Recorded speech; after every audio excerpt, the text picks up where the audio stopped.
Hi, this is Janet Granger. Welcome back to another Marketing Career Mentor executive interview. Today, I'm really excited. Our guest is Bennie Johnson, who is the CEO of the American Marketing Association. Yes, there is an American Marketing Association, and he's the CEO, and really excited to have him here to talk about his marketing journey. So thanks so much for being here today. Thank you so much. Really looking forward to our conversation and being able to share the stories and the journey. Well, okay, so let's start way back at the beginning. When did you first learn what marketing was? And were you interested, or was it sort of like, not sure? It's interesting. I think I kind of naturally gravitated towards marketing. I didn't know the phrase, the word, or the practices, but I kind of navigated it through entrepreneurship. So I was the kid who loved all the things that were marketing, that got a chance to grow up and become a person who practiced marketing. And then ultimately, at this point, becoming CEO of the Marketing Association. So entrepreneurship was the way I thought I could create something new. There's an opportunity here. I could create a business. Now, these weren't big tech dream ideas. I was a kid, so these were kid-based businesses that I was doing. So that's how I kind of started into marketing. Well, so tell me, what was the first, when you Oh, look back on it now, what would you call your first kind of marketing job, even as a kid? it, you know, my fourth grade class was having a trip to an amusement park. And with my fourth grade math and understanding of buying in bulk, I went to my teacher and asked if I could sell candy on the bus. Yes. So I, fourth grader, started my own business selling candy on a bus trip. Got permission. I think it shocked everybody that I was even asking, that I was going to do this. Had my mom take me to the wholesaler, bought candy, created my own pricing and promotion. Now, I didn't know these concepts or words, but I understood that there's an opportunity there. The fun part of the story for me was as we got closer to the event, I found out that the school was not taking one bus, but two. So I reached out and found two other Double kids the profit. that, Yeah. yeah. Well, I reached out and found two other kids to help sell candy on the second bus for me. So I actually created a franchise. That's the CEO conversation commentary on it. But it was this notion that I think there could be an opportunity in these things we can do. So I did lots of businesses like that as a junior high school student, as a high school student, and then ultimately going into college. So those type of entrepreneurial moments really were my introduction to marketing. And then I was fortunate enough to have some really great internships in college. One that really stood out that kind of opened up the door for me was I was a brand management intern at Procter and Gamble. I actually worked Perfect. That on is like the ideal job, it, right? it is. And I worked on Noxzema as a teenager. And one of my assignments was to work on teen marketing. So kind of what better space to be in the target audience to have. That was my first formal experience of what is marketing, what is brand, and that this could be a career. It made sense of all the things that I had done and been excited about before. Wow. What a great opportunity. And yeah, I mean, talk about knocking it out of the park with your first marketing job. Now, did they ask you to do it because they knew you were a teenager and you would understand the teenager perspective? Or was it like, oh, look, we're having a teenage project here and you were a teenager. Yeah, So yeah. if I think back, it's been so long. I think I was just part of the team, and that was an area they were working to grow. And it was just the irony at that moment that I was a teenager. It was a project they were working on as an intern. I was a part of it. Um, I just happened to be 19 at that moment. Wow. But that was the first formal internship. But my first real marketing job was at a small business when I came out of school. I wanted to come back to DC where I'm from and work, and P&G is based in Cincinnati. So I wanted to be back in DC, and I got a job at a small business that was in entertainment and culture and being able to do kind of cutting edge marketing on the edge of culture, which was a great way and experience. Because I had an entrepreneurial background, marketing for me was everything, right? So you were doing design, you were doing brand, you were doing research, promotion, sales, analytics, all the things you're learning in marketing, I was able to do because I worked at a smaller organization. And I think that was equally as great of training combined with the kind of classic P&G experience. Oh, absolutely. The P&G was the big company and you saw how they did it, and then you got to use all that and draw it down to a smaller place where you can use all those tools. They just usually don't have that much sophistication when it comes to approaching a problem because they don't know how the big companies do Right. it. But And you yeah, think about in today's world, as we think about our audience, right? As you're studying marketing, you're coming in space, there's so many more tools and platforms that you have access to now that can make a small organization that marketing and your role can have a big impact to it. And so, yeah. I was able to bring a lot of really cool thoughts in marketing to have a dedicated person there that most small businesses wouldn't think about or have. And that was, for me, it was a great, learning opportunity to kind of jump into that space. Yeah. It's funny because I think right now one of a big tool that people could be using, I don't know if they are, and I'd love to hear your thoughts about it, is Chat GPT for just that type of small business role. Like what's the addressable market, things like that. What do you think about using Chat GPT or some other sort of AI So tool? I'm a big fan of using contemporary tools to solve contemporary problems, right? So that's the tool of the moment in the space in there. Yep. AI writ large has been a part of marketing for the last decade and a half. We Yeah. just Chat GPT kind of opened the world's eyes to it, but there's other parts of that in which we can use that assist. I think that as you grow in your marketing career, you want to be um, versed in all the tools that are coming up, even if you're not using it every day, but at least understanding where the value, where the opportunity, where it can enhance you and your own professional background, but also help your product, your offering, your organization or cause, right? Because marketing can be a part of everything. It's not just if you're doing for-profit work, it can be nonprofit work, it can be cause marketing. These are all ways in which our marketing superpowers can be used to have an impact on your world. I love you call them marketing superpowers because it's so true. So I'm going to ask you because it's like you've been eating and living and breathing marketing Yes. your whole existence. Was there a moment when you realized that you were a success? Like, huh, I have made it. Or did it all feel like that?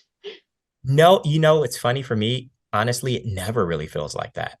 I have Really? more moments now You where don't think that CEO of the American Marketing Association it is? I came from a really high excellence background in the family. So, the expectation, I always believe that we're a work in progress, Hmm. always working to get better and more dynamic in space in there. Yes, you can have ladders of success and finishing that first internship, you felt successful, graduating from undergrad or grad school or doing a project. These are all moments in which you can feel successful, but I don't think I've ever had a oh, you've made it moment in the space in there. There are moments I that you hope pinch you yourself. do. You've I, made I, it. there are moments that you pinch yourself, right? As I said before, I'm the kid who loved marketing, who now gets a chance to lead the marketing association. That's Right. surreal. Like when that sunk in, that was my kind of Well, not only good. I'm job, glad it sunk yeah, in. job and responsibility, right? It's a great Yeah. stewardship. For me, professional associations answer this one question that we all have. What do I want to be when I grow up? Hmm. Right? That's kind of the question that professional associations provide the community, the resource, the ongoing learning, the space to help you move from those ideas of could I do this to actually I'm doing it and I get a chance to lead and contribute. Very cool. You're absolutely right. I am 100% agreement. All right. I do want to ask you one question Okay. that I ask everybody, All right. and that is to share one Rocky moment. And I don't mean like Rocky Balboa, like champion. I mean A like, championship moment? Yeah. no, not a championship moment, but a moment when like, things got rough, when it got difficult. And I've had people talk in the past about being let go, having having a project just crash and burn on them. The reason I like for people early in their careers to hear these stories is everyone has them. And what's most important is what you did next, kind of Right. thing. So can you share a rocky moment that you had in your career? Oh my goodness. I've had all those spaces in a career. I've done all those things, right? You've been at a part where your role, because your marketing is eliminated because the organization doesn't understand it. They'll see that you've had breakthrough and you've delivered. And then it's like, okay, it's been achieved. We don't need marketing anymore, which can be a challenge, right? It's not about your expertise, your background, or experience in that moment. These are larger conversations It and can be change. devastating personally. It can feel It like the can end of be. the world. It can be, but no, there's always a tomorrow and there's always an opportunity for better. So that's advice that I give everyone to go through. And those are things that are outside of your control, which you can't control that, but you can control how you respond, how you grow, how you build opportunity and network for what's next. I think in a kind of pragmatic way, like a project that went in, I remember being head of marketing for one of the early professional online communities. And we've been really successful. And everything we did was groundbreaking and it was successful and it was awesome. And we had the idea of building out a job board. We thought that would make sense and we could do this and everybody went the job. We failed one critical insight. So it launches and it's complete like failure. And we thought it was going to tank parts of the business. And we missed this critical insight. Companies were paying for their team members to come and be a part of our space because from a company standpoint, they felt it was a safe space for the people to grow. When we introduced the job board, it basically Oh, that you see you exactly where we're going, right? In isolation seems like a really good idea. When you put it together, you realize that certain animals can't be next to each other in the zoo, right? Because bad things will happen. And the idea of of having losing their best people. Yeah. cannibalize people, right? So they were encouraging and paying for people to be a part of our community and support. We introduced this item where other people could come and poach their best art. So that was Oops. hard to feel. It was exciting. We were pushing forward. And you saw, that, oh my goodness, this could change. What we learned is that we needed to learn more about our audience and our motivation. We understood that we Right. had multiple customer bases, not only the individuals, but the companies as well.